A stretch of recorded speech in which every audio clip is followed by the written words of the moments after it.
The Last of Us factions cancelled, Insomniac may be working on a Spider-Verse game, a Santa Monica writer teases more God of War, PS5 leads US sales in November, and Baldur's Gate 3 leads BAFTA nominations.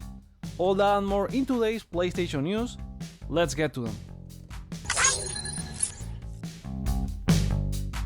Let's start with breaking news as I was finishing this video, and it's the fact that Naughty Dog has officially announced the cancellation of The Last of Us Online.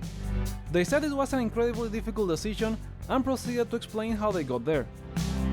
The Last of Us Online has been in pre-production since they were working on The Last of Us Part 2, and they crafted an experience with tremendous potential that was iterated, setting its vision and refining gameplay to be more satisfying. Upon ramping up to full production, they realized the massive scope of the game, so launching it and providing support would have taken all of the studio resources, impacting single-player games. So they had two paths: becoming a live service games studio, or continuing creating the single-player games that have defined Naughty Dog. The studio expressed gratitude to the community, especially those from factions who were following the game's development, and they will carry forward the technology and lessons learned in the direction they're headed as a studio. The post also confirms they are working on two brand new single-player games that they can't wait to share more in the future. If we follow the rumors, those are likely to be The Last of Us Part 3 and a new IP, but we'll see when they announce one of them. I think this is the right decision, as we have seen in the past the sacrifice it takes from studios to create a live service game that ends up cancelled or not fully supported, or worse, with studios getting shut down. But what do you think about Naughty Dog's decision? Were you looking forward to The Last of Us Online? Voice your opinion in the comments. Insomniac Games may be working on a Spider-Verse game, according to leaked documents from the recent ransomware attack to the developer. I'm not gonna show any of the leaks here, just discuss them. The leak includes images of Marvel's Wolverine and references to projects in development, including RCE, which may be a new Ratchet & Clank game, Spider-Man 3, which is not surprising they are working on a third entry of the series, plus a Spider-Verse game, which is the most interesting of the group. Insomniac is known to be working on a multiplayer project, which could be that Spider-Verse game, and Reddit user Saw345, who spotted this leak, speculates it could be a game where you create your own Spider-Man with suit and power customization. Both Spider-Man 3 and Spider-Verse make sense after what happens in Spider-Man 2, plus the Burbank studio has some experience with multiplayer games in Ratchet & Clank and Fuse, but both are some of their lowest rated works.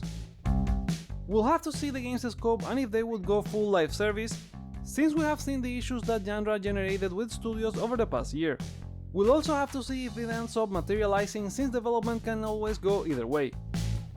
Regarding Wolverine, there's not much, just a couple of screenshots that show two costumes, the classic one and the one from the trailer. Besides that, you can see it's a third-person game with an over-the-shoulder close camera, very similar to a God of War. Insomniac Games was victim to a Resida ransomware attack on Tuesday, with hackers gaining access to all this information, employee and voice actor data, including Spider-Man's Yuri Lowenthal personal documents. Sony said they were investigating the situation, but they believe no other SIE or Sony divisions were impacted by the attack. The hackers shared all that information as proof, and they seem to be auctioning Insomniac's data with a starting bid of 50 bitcoins, or just over $2 million, giving the studio a 7-day window to respond. What do you think about this attack and the leaked information? Share your thoughts in the comments. Let's continue with more bad news from Insomniac, as they have confirmed they are working on a substantial update for Spider-Man 2, but we are gonna have to wait until 2024. The update will have the often requested New Game Plus, the ability to change the time of day, an option to replay missions, and change tender colors. It has been delayed to provide more testing and ensure the quality of the content, with Insomniac thanking players for their patience and asking to wait for more details in the future. I don't think this has to do with the hack at all, but they have had a rough week this close to the holidays, so there's no pressure in delivering these features. In my opinion, they can take as much as they need. Moving on, it seems we haven't seen the last of Kratos with the Valhalla DLC, according to Santa Monica's senior writer Orion Walker on Twitter. The developer teased fans by questioning if they believe the credits for Valhalla are the end of the story, which sparked speculation among the community about another DLC or game. God of War Ragnarok Valhalla acts as an epilogue of the events of Ragnarok, and in my case I was hoping for something more like Burning Shores as an expansion of the story, so maybe they're working on something like that. And we don't even need to question if there will be another God of War game, which is obviously going to happen at some point. The game director for Valhalla, Mihir Shed, also shared some comments on Twitter about the roguelite mode, teasing a hidden challenge on the hardest difficulty, which no one on the dev team has completed. Next, Sony has confirmed the PlayStation Plus catalog update for Extra, Deluxe and Premium users this month. The catalog lineups include Grand Theft Auto 5, Strangers of Paradise Final Fantasy Origin, MotoGP 23, Metal Hellsinger, Salt and Sacrifice, Moonscars, Mega Man 11, Gigabash, Rime, Tinykin, Produce, Shadowrun Returns, Shadowrun Dragonfall Director's Cut, and Shadowrun Hong Kong Extended Edition. As for Deluxe and Premium, you guys get Mega Man Legacy Collection and Legacy Collection 2, Thrillville and Thrillville Off the Rails, and Boss Lightyear of Star Command. All those games will be up for download on December 19th, and now is your last chance to play the 11 games leaving this Monday, December 18th, such as Yakuza 6 The Song of Life, Yakuza Like a Dragon, Middle-earth Shadow of Mordor, Middle-earth Shadow of War, Caladrius Blaze, Damascus Gear Operation Tokyo HD Edition, El Hijo a Wild West Tale, Foreclosed, Friday the 13th, Legends of Eternal, and The Escapist 2. Overall, I think this is a good month for the higher tiers, and closes a year that has seen ups and downs for the service, including the price increase. But what do you think? Share your opinion in the comments below or vote on the poll in the community tab. Our next story is another report on the PS5 dominating sales worldwide, as Circana's executive director and analyst Matt Piscatella revealed the November sales results for the US. PS5 was the best-selling console in the US during November, in both unit and total dollar sales, followed by the Xbox Series, which ranked second in both metrics, with the Switch in third place. The PlayStation Portal accessory was tracked as a console, and it landed in the fourth place after selling out completely. All console hardware accounted for $964 million in sales, which was a 24% drop against last year, with all of the consoles declining by double digits. If we account for the full year so far, PS5 still leads in both units and total dollar sales, followed by the Switch in both metrics, with all consoles totaling $5 billion, a 1% drop against the same period in 2022. Moving to the games, no surprise that Call of Duty Modern Warfare 3 led the chart, but it was not enough to beat last year, which had big titles such as God of War Ragnarok, 2 Pokemon games, and Modern Warfare 2 having launched in October. The rest of the top 10 best-selling games includes Marvel's Spider-Man 2, Hogwarts Legacy boosted by the Switch release, Madden NFL 24, Super Mario Bros. Wonder, EA Sports FC 24, Super Mario RPG debuting at number 7, Mortal Kombat 1, NBA 2K24, and UFC 5.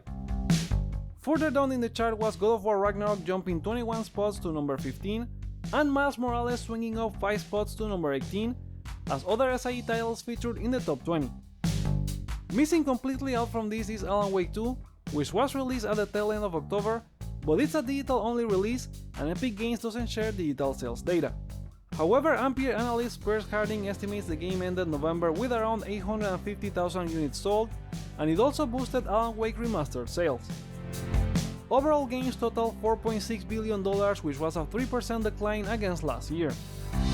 Hogwarts Legacy still commands the 2023 year-to-date sales chart, and if it manages to hold one more month, it would be the first time since 2008 that a non-Call of Duty or Rockstar game ends up being the best-selling game of the year. It's not an easy challenge since Call of Duty Modern Warfare 3 jumps straight to number 2 as the best-selling game of the year, with less than 1 month in stores.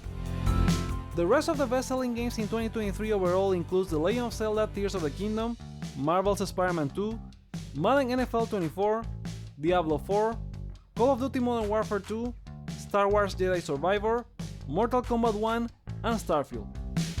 Despite the market drop in both hardware and game content, it was offset by growth in mobile, subscription, and PC segments. Subscriptions on PlayStation last month helped Aliens Fireteam Elite jump from number 714 to 11 in the Circana player engagement ranking, while the top was led by some of the usual suspects: Fortnite, Call of Duty HQ, Spider-Man 2, and Grand Theft Auto 5. Accessories were one of a few segments that also grew with a total of $303 million, a 3% increase compared to 2022 due to an 8% increase in gamepad purchases, with the Midnight Black DualSense being the best-selling one. Adding up all segments, the US video game market totaled $5.9 billion in November, which was a 7% decline compared to last year. Despite that, 2023 year-to-date spending is still 1% higher with $49.3 billion. Piscatella says that with current-gen hardware down 20% despite deep discounts, December becomes a critical month for the industry, as the market may finish below its 3% growth prediction for 2023. Moving on, the PlayStation 2023 wrap-up is now ready, offering you an overview of your year in gaming. The website offers insight into your top games played, earned trophies, monthly gaming stats, and your gamer style breakdown. After you go through your data, you can download digital cards showing your top games or favorite stats, a unique PSN avatar, and a PlayStation Stars collectible featuring the Spider-Bot from Marvel's Spider-Man games. It's available to all PS4 and PS5 users until January 12, 2024 by going to wrapup.playstation.com. Next, Hideo Kojima is partnering with film production studio A24 for the live-action adaptation of his acclaimed video game Death Stranding. A24, known for works like Lady Bird, Everything Everywhere All at Once, and Uncut Gems, revealed the partnership on its shop, offering a Death Stranding themed t-shirt for purchase. Hideo Kojima tweeted about the partnership, praising the studio's unique presence in the film industry and their innovative storytelling. The film won't be a direct translation of Death Stranding, but rather its own universe that has never seen before and appeals to fans and newcomers alike. Now let's talk more awards, as BAFTA has unveiled the long list for the 2024 BAFTA Game Awards, with the best 60 games of 2023 as voted by over 1,200 BAFTA members, industry professionals worldwide. The list spans various genres and includes titles released between December 10, 2022 and November 24, 2023. Baldur's Gate 3 leads the nominations with 15, including 6 for lead and supporting roles, best game, animation, game design, multiplayer, and more. It was followed by Alan Wake 2 with 14 nominations, with 6 for lead and supporting roles, best game, animation, artistic achievement, game design, narrative, and more. Third was Marvel's Spider-Man 2 with 10, with 3 for best performance, including both Spider-Man and Venom, best game, animation, artistic achievement, game design, music, and more. The rest of the top 10 games with the most nominations had Hogwarts Legacy with 9, Final Fantasy XVI and Zelda Tears of the Kingdom with 8, Star Wars Jedi Survivor had 7, then Cocoon, Dave the Diver, Hi-Fi Rush, Super Mario Bros. Wonder and Viewfinder are all tied with 6. The winners will be revealed at the BAFTA Game Awards show on April 11, 2024, recognizing excellence in the gaming industry. In some sad news, the Entertainment Software Association, or ESA, has officially announced the end of E3, one of the key game industry events for over 2 decades. E3 was initially established in 1995 for game publishers to connect with retailers and promote their games, and in most recent years it was too late to pivot into new ways of marketing. These evolving opportunities for the gaming industry to connect with fans directly, which were really important during the pandemic, made an event like E3 feel less relevant than it was, which was one of the main drivers for the decision. The ESA planned a comeback for the event this year alongside organizer Reed Pop, but it ended up being cancelled in March. It seemed like it was going to go back to the drawing board, but ended up being on the chopping block. Game developers including Hideo Kojima have expressed their sentiments following the confirmation from the ESA.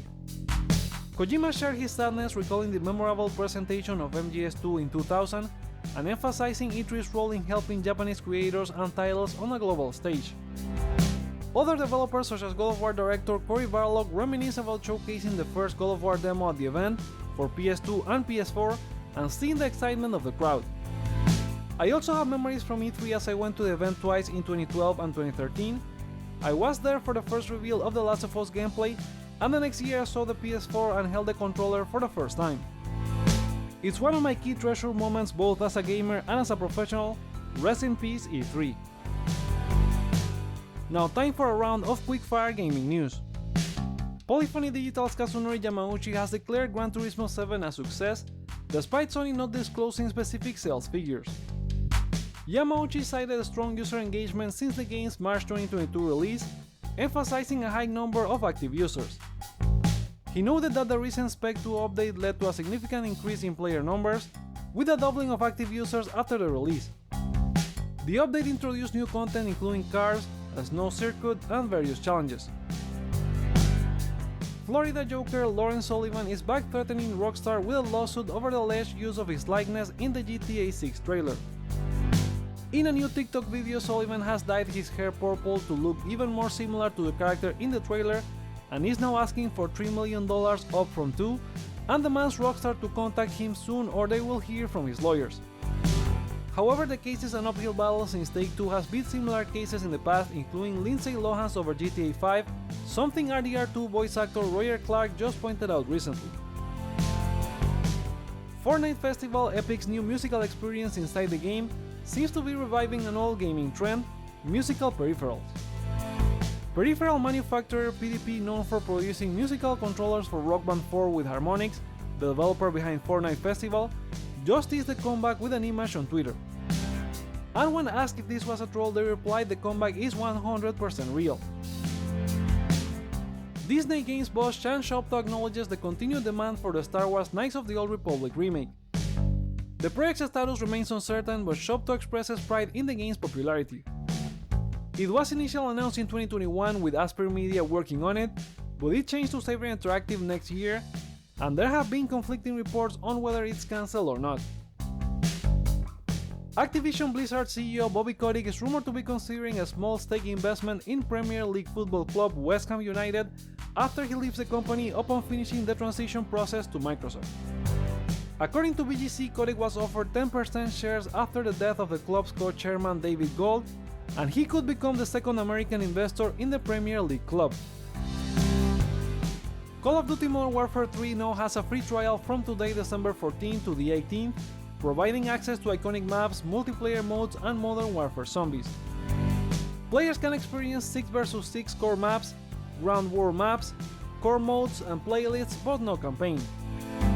This is an attempt from Activision to boost sales since it's down compared to Modern Warfare 2, at least in the UK.